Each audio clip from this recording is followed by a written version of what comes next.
Let's see. Who is it? It's Jeff.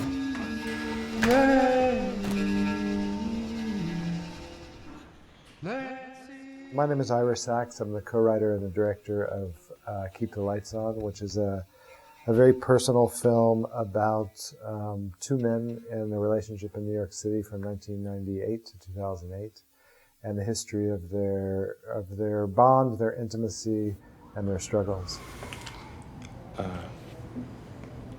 I have a girlfriend, by the way, so don't get your hopes up. I ended a relationship in 2007, and on the last day of that relationship, I was aware that 10 years before there had been a very specific first day, and that somehow in between those 2 points was a good story, and that if I told that story with enough precision, that it would be something a lot of people would relate to. Paul, pick up the phone. We just won a Teddy Award, Best Documentary. The film is about a filmmaker named Eric, played by Thure Lindhardt, who was described to me when I first was introduced to him as the bravest actor in Denmark, and also one of the best. Amazing actor. And Zachary Booth plays Paul, who is a lawyer in a publishing house in New York, struggling within the story with addiction issues and drug issues. It amazes me that after all this time, I can still feel shocked I don't start and end each day with you. So what do we do now?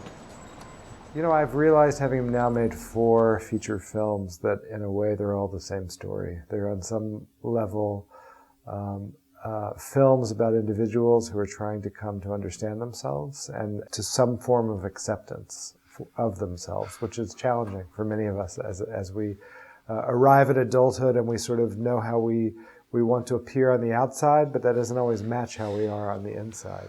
We're not having sex. No!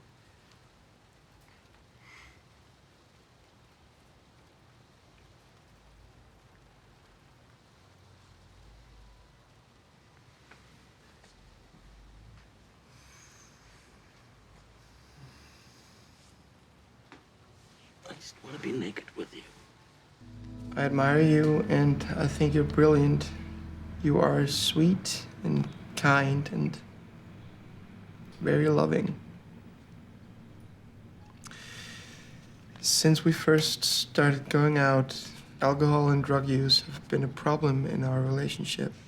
I also think the whole film, Keep the Lights On, is an effort to excavate the unseen, the invisible, both personally, in the sense this is a film about 2 men who keep everything in shadows and in secrets, and the film itself is an inverse of that. Everything is visible. Are you finished? I had the intention of making a film about shame, but to do so shamelessly. And I think, in a way, by sort of bringing these stories to light, I encourage, I hope, to the audience that they too talk about what they're doing in their lives, and that they try to consider the possibility of living more transparent lives. From my own experience, it's so much easier.